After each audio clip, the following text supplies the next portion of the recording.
El Señor esté con vosotros. Lectura del Santo Evangelio según San Juan.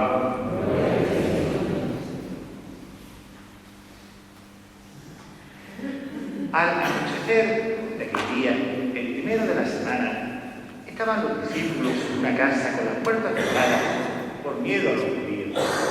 Y en esto entró Jesús, se puso en medio y les dijo: paz a vosotros.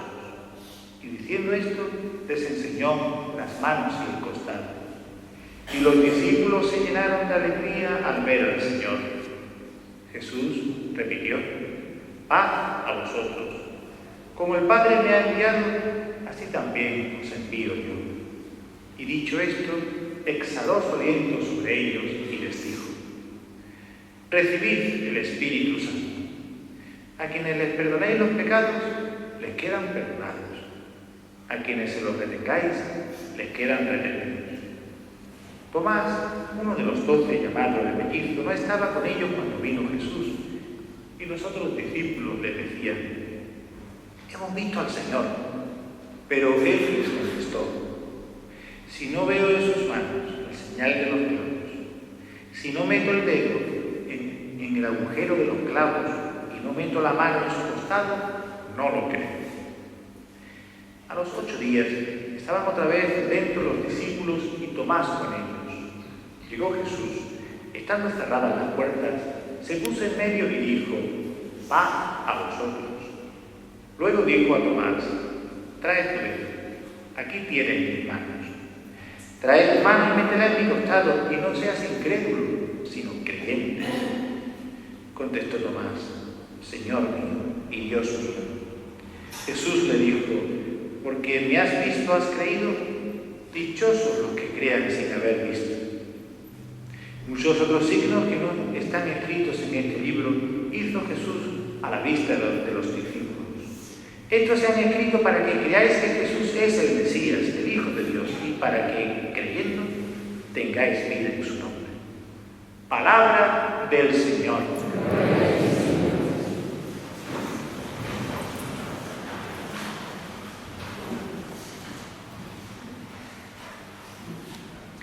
Vamos a comenzar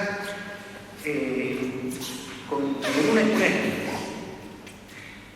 Imaginaos que alguien nos dice a cada uno de nosotros: dice, mira, tienes que aprender inglés, pero bien aprendido.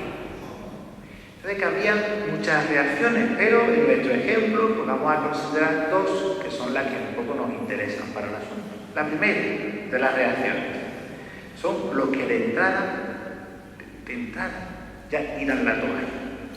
Bien porque no les interesa el inglés, a mí que me interesa, o bien porque les exigiría mucho esfuerzo aprender inglés, o bien porque no se creen capaces de llegar a un nivel tan alto. Si yo de entrada renuncio porque yo nunca voy a aprender inglés. La segunda reacción sería aquellos que ven el ideal, en este caso de aprender inglés, como algo que les entusiasma. Ellos saben que nunca llegarán a dominar la lengua de Shakespeare.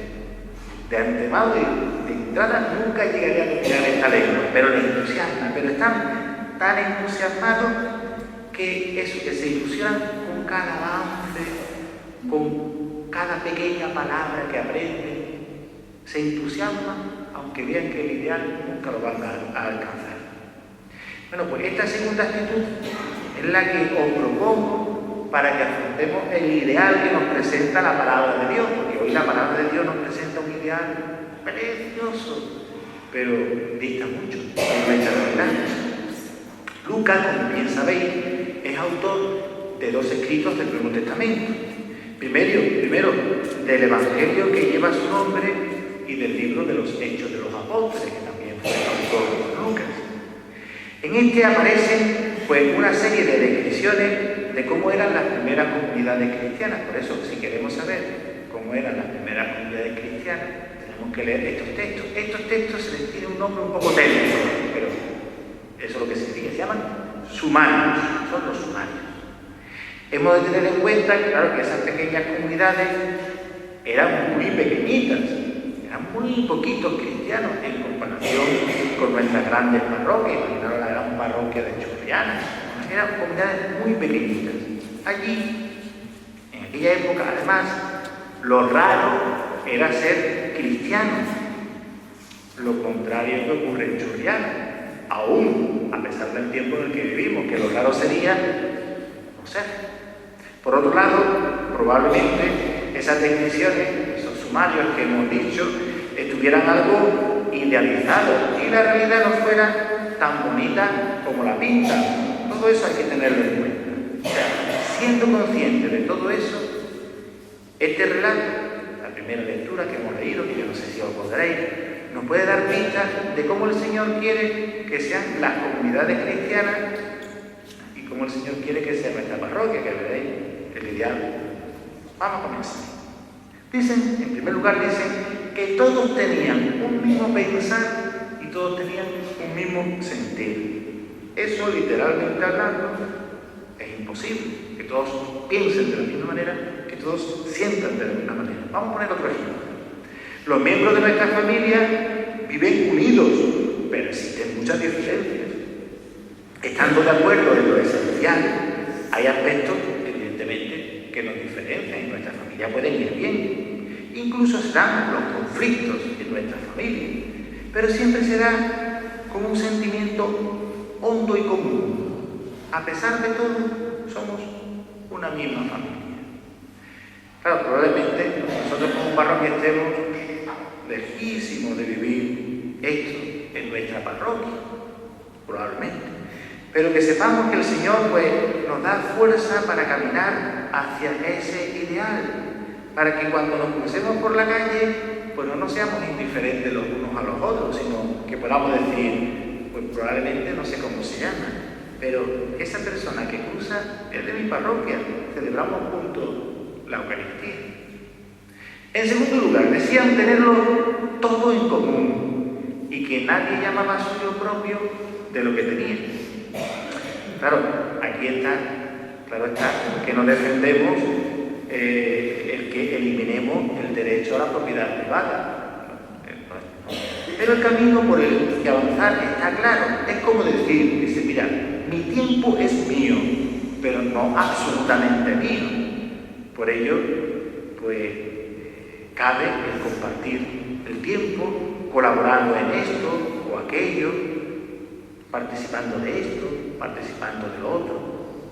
O bien, mis propiedades son mías, pero no son absolutamente mías, por ello cabe el compartir, por eso hacemos las colectas para caridad o para otras necesidades, cabe el desprenderse, cabe el prestar.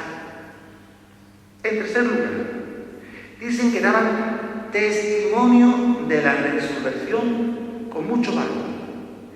Y debían tenerlo,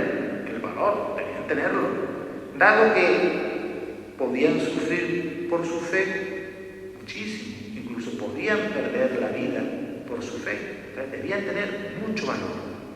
Por eso, juntos, vamos a pedir la fuerza del Espíritu para dar testimonio en ese ambiente donde vivimos y trabajamos, porque a lo mejor nuestros vecinos o nuestros compañeros de trabajo muchísimo menos somos creyentes y que a veces dar profesión de fe en ese ambiente en ocasiones nos ignoran o a veces nos ridiculizan porque somos creyentes, porque somos cristianos.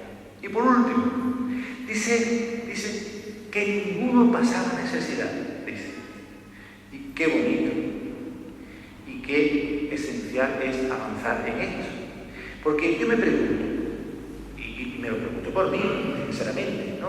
¿Qué sentirá el Señor al ver que, comulgando todos de un mismo pan, sin embargo algunos pasan necesidad? ¿O verdad que es bonito el ideal al que estamos llamados, aunque esté muy lejos?